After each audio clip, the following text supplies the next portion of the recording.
Baiklah. Assalamualaikum warahmatullahi wabarakatuh. Perkenalkan nama saya Ramawaldi Putra dengan nomor BP 2357 2011 5001. Saya di sini akan menjelaskan atau mempresentasikan hasil tugas besar dari mata kuliah dari mata kuliah Perencanaan Sumber Daya Manusia dengan dosen dosen pengampu yaitu Bu Sri Restuningsih. Baiklah, pada bab satu pendahuluan, latar belakangnya yaitu Universitas Rahmatan Lil Alamin atau ULA merupakan salah satu perguruan tinggi swasta di Indonesia yang memiliki visi menjadi universitas berstandar internasional berbasis teknologi informasi pada tahun 2025. Dalam menjalankan Tridharma perguruan tinggi, eh, Universitas Rahmatan Lil Alamin telah memanfaatkan teknologi informasi sejak tahun 1994, khususnya dalam sistem formasi akademik baik secara offline maupun secara online. Pemanfaatan teknologi informasi ini telah meningkatkan kecepatan informasi dan integrasi data di antara civitas akademika, termasuk mahasiswa, dosen, tenaga administrasi, hingga manajemen universitas. Namun, penerapan teknologi informasi di Universitas Rahmatan Lil Alamin itu belum mencakup pengelolaan data sumber daya manusia atau SDM dan aspek penunjang lainnya.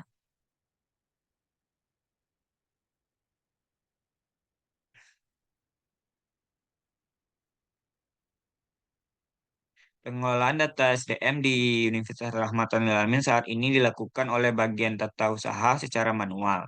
Data yang diolah meliputi rekam jejak kinerja akademik dosen dan sertifikasi pendidikan dan pelatihan seminar atau workshop, surat kerja pengajaran, serta surat tugas.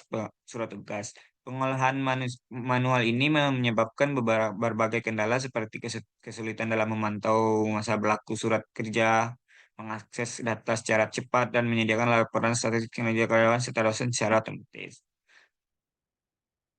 Dengan dukungan teknologi informasi yang memadai, pengolahan data sumber daya manusia dapat dilakukan secara terintegrasi, sehingga memberikan akses data yang lebih cepat, tepat, dan akurat. Implementasi sistem informasi sumber daya manusia yang terkomputerisasi akan membantu pimpinan universitas dalam mengambil keputusan yang efisien dan berbasis data yang komprehensif. Oleh karena itu, diperlukan sistem yang mampu mengotomatisasi pengolahan data sumber daya manusia, mendukung pelaksanaan tridharma perguruan tinggi dan penunjang pencapaian visi universitas. Rumusan masalahnya di sini ada empat, yaitu pengolahan data sumber daya manusia di Universitas Rahmatan Lil Alamin masih dilakukan secara manual sehingga tidak terintegrasi dan membutuhkan waktu yang lama. Yang kedua itu kesulitan dalam memantau masa berlaku surat kerja dosen dan karyawan yang berdampak pada efisiensi proses pengangkatan dan evaluasi. Yang ketiga yaitu ketidakmampuan sistem yang ada untuk menghasilkan laporan statistik secara otomatis. Yang terakhir yaitu ketergantungan pada arsip fisik yang menghambat pengelolaan dan pemanfaatan data untuk mendukung pengambilan keputusan. Manfaatnya yaitu bagi Universitas Rahmatan Lil Alamin, sistem informasi sumber daya manusia yang terintegrasi dapat meningkatkan efisiensi operasional dan mendukung pencapaian visi universitas. Yang kedua yaitu pada bagian tata usaha atau personalia, sistem ini akan mempermudah pengelolaan data sumber daya manusia secara terstruktur dan terkomputerisasi. Yang ketiga yaitu bagi LPPM, yaitu sistem ini akan membantu pengumpulan data penelitian dosen secara lebih efektif. Secara umum, penelitian ini memberikan kontribusi dalam pengembangan sistem informasi sumber daya manusia yang mendukung implementasi Tridharma perguruan tinggi. Lanjut ke bab 2 yaitu perencanaan atau planning. Pembentukan yang pertama yaitu pembentukan dan pembagian tugas tim pengembangan. Yang pertama, pembentukan tim. Tim pengembangan sistem informasi sumber daya manusia atau HARIS Universitas Rahmatan Alamin dibentuk untuk merancang dan mengimplementasikan sistem yang efisien dan terintegrasi. Tim ini terdiri dari anggota dengan latar belakang yang berbeda untuk memastikan semua aspek pengembangan sistem dapat ditangani dengan baik, dan yang dimana timnya terdiri dari manajer proyek, analis sistem, desainer database, pengembang perangkat lunak, spesialis IT, dan penguji sistem. Pembagian tugas tiap pembagian tugas tiap tim. Yang pertama, manajer proyek yaitu tugasnya bertanggung jawab atas pengelolaan keseluruhan proyek, termasuk perencanaan, pelaksanaan, dan pengawasan. Yang kedua itu analisis sistem, mengidentifikasi masalah yang ada dalam pengolahan data sumber daya manusia saat ini dan mendefinisikan kebutuhan sistem baru berdasarkan wawancara dengan pengguna. Yang ketiga yaitu desainer database, merancang struktur database yang akan digunakan untuk menyimpan data sumber daya manusia termasuk data kinerja, dosen sertifikasi, dan pelatihan. Selanjutnya itu pengembang perangkat lunak. Mengembangkan aplikasi harddisk yang akan digunakan oleh tata usaha dan pihak terkait lainnya untuk mengakses dan mengelola data sumber daya manusia. Yang kelima yaitu spesialis IT. Tugasnya itu menyediakan dukungan teknis dan infrastruktur yang diperlukan untuk yang untuk implementasi sistem termasuk server dari jaringan. Yang terakhir yaitu penguji sistem yang bertugas untuk melakukan pengujian sistem untuk memastikan bahwa semua fungsi berjalan dengan baik dan sesuai dengan kebutuhan pengguna. Selanjutnya kedua itu identifikasi masalah.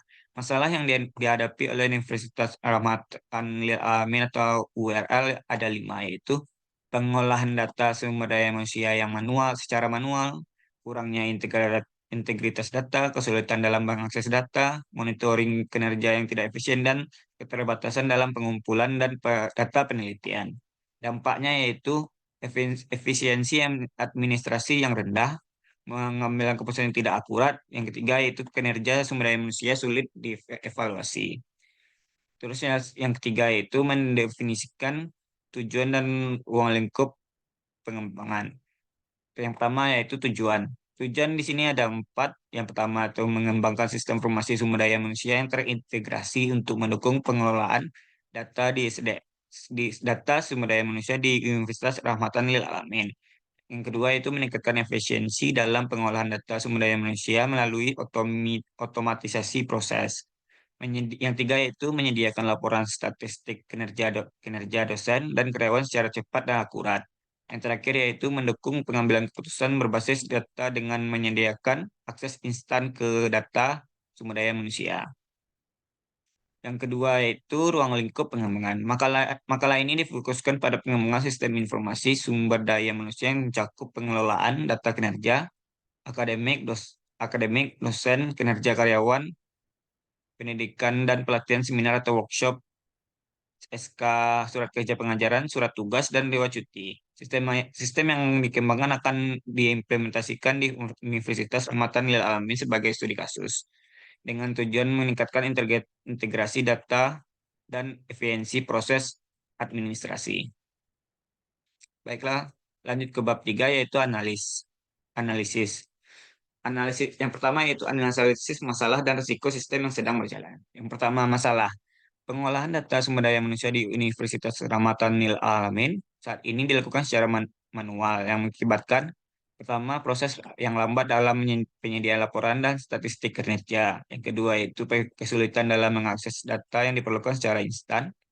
Yang ketiga yaitu kurangnya integrasi antara data SDM dan sistem informasi akademik yang ada. Risiko yang mungkin timbul dari sistem yang ada yaitu ketidakakuratan data akibat pengolahan manual.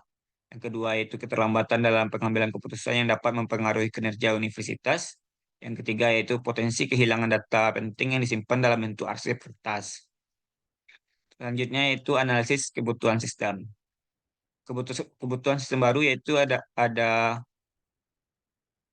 dua. Yang pertama, sistem sumber daya manusia integrasi untuk mengotomasikan pengolahan data sumber daya manusia, serta kinerja dosen, sertifikasi, dan pelatihan. Selanjutnya itu memungkinkan akses data secara instan untuk mendukung pengambilan keputusan yang cepat dan akurat. Yang ketiga, yang terakhir yaitu mengintegrasikan data sumber daya manusia dengan sistem informasi akademik yang ada untuk meningkatkan efisiensi dan efektivitas administrasi. Selanjutnya yaitu fitur yang diperlukan dalam sistem baru yaitu modul untuk pengelolaan data karyawan dan dosen. Yang kedua itu fitur pelaporan yang memungkinkan pembuatan laporan kinerja secara otomatis. Yang terakhir yaitu sistem notifikasi untuk mengingatkan masa kerja, surat kerja dosen dan karyawan. Selanjutnya analisis user atau aktor. Di sini ada 4 aktor atau 4 user, yaitu pertama, bagian tata usaha atau personalia, pengguna utama yang mengolah dan memantau data sumber daya manusia. Yang kedua yaitu dosen dan karyawan, menggunakan sistem untuk mengakses informasi terkait kinerja dan pengembangan karir mereka. Yang ketiga yaitu pimpinan universitas, membutuhkan akses untuk melihat laporan kinerja dan data sumber daya manusia untuk pengambilan keputusan strategis. Yang terakhir yaitu Lembaga Penelitian dan Pengabdian pada Masyarakat atau LPPM. Di sini memerlukan data penelitian dosen untuk evaluasi dan pengembangan program. Selanjutnya yang keempat itu pada analisis teknologi. Kebutuhan hardware. Kebutuhan hardware itu yang pertama itu server untuk menyimpan database dan aplikasi Haris. Yang kedua itu komputer dan perangkat keras lainnya untuk pengguna di bagian TU dan pimpinan universitas. Selanjutnya itu kebutuhan software. Sistem manajemen database atau DBMS untuk menyimpan dan mengelola data sumber daya manusia. Yang kedua, bahasa pemrograman untuk pengembangan aplikasi seperti PHP atau Python. Yang ketiga yaitu platform pengembangan web untuk antarmuka pengguna seperti HTML, CSS, dan JavaScript. Selanjutnya masuk ke bab 4. Di sini bab 4 yaitu perencanaan atau desain. Yang pertama itu rancangan sistem baru, konteks diagram atau use case diagram. Di sini terlihat pada gambar satu yaitu konteks apa pada diagram satu itu adalah konteks diagram. Di sini sistem Harris Universitas Alamatan Alamin ada 4 aktor. Yang pertama dosen, yang kedua personalia, yang tiga LPPM, yang terakhir itu pimpinan, di mana dosen itu menginput data kinerja pendidikan dan pelatihan, sedangkan personalia itu mengelola dan memantau data sumber daya manusia. Ah, yang ketiga itu LPPM, data penelitian dosen. Yang keempat itu mengakses pimpinan itu mengakses laporan kinerja dan data sumber daya manusia. Yang kedua itu uses case diagram, yang dimana sini ada 4 aktor. Yang pertama dosen, personalia, LPPM, dan pimpinan. Di mana dosen itu menghubungkan apa? Di sini dosen ada dua itu, data kinerja dan data data pendidikan dan pelatihan. Sedangkan dari personalia itu ada 3. Nah, ada 4. Data kinerja, data SDM, laporan kinerja, dan masa surat kerja dosen. Terus pada PPM cuma punya itu satu uh, satu tugas yaitu data penelitian dosen. Sedangkan pimpinannya itu ada 3, di mana data SDM, laporan kinerja, dan akses laporan. Selanjutnya pada rancangan database kelas diagram, yang dimana di sini ada 7 tabel. Yang pertama tabel dosen, tabel karyawan, tabel kinerja, tabel pelatihan, tabel surat tugas, tabel pendidikan, dan tabel laporan. Yang dimana di setiap tabel ini ada hubungannya. Misalnya seperti laporan. Tabel laporan berhubung berkaitan dengan kinerja. Terus kinerja berkaitan dengan pendidikan, karyawan, pelatihan, dan dosen. Sedangkan karyawan itu uh, terhubung sama 2 tabel, yaitu tabel kinerja dan tabel surat tugas. Sedangkan surat tugas hanya berkaitan dengan dosen. Sedangkan dosen berkaitan dengan kinerja dan surat tugas dan seterusnya. Lanjut ke rancangan file atau interface. Di sini minimal 7 file atau tabel. Yang pertama ada ada tabel dosen. Yang kedua ada tabel karyawan. Yang tiga ada tabel kinerja. Yang keempat ada tabel pelatihan. Yang kelima ada tabel laporan. Yang keenam ada tabel pendidikan. Yang terakhir itu tabel surat tugas. Sekian dari itu jadi kesimpulannya dalam upaya meningkatkan pengelolaan sumber daya manusia di Universitas Ahmad Yani Al-Amin telah dilakukan analisis mendalam terhadap masalah yang ada serta kebutuhan sistem informasi sumber daya manusia atau HARIS yang diperlukan. Berdasarkan studi kasus yang telah dibahas dapat disimpulkan bahwa sebagai berikut. Pada kondisi saat ini, Universitas Ahmad Yani Al-Amin saat ini menghadapi berbagai tantangan dalam pengolahan data sumber daya manusia termasuk pengolahan manual yang lambat, kurangnya integrasi data, dan kesulitan dalam akses informasi. Hal ini berdampak pada efisiensi administrasi dan pengambilan keputusan yang tidak akurat. Yang kedua yaitu kebutuhan sistem. Diperlukan sistem ARIS yang terintegrasi untuk mengotomatiskan pengelolaan data sumber daya manusia, memungkinkan akses data secara instan, dan mendukung pengambilan keputusan cepat dan tepat.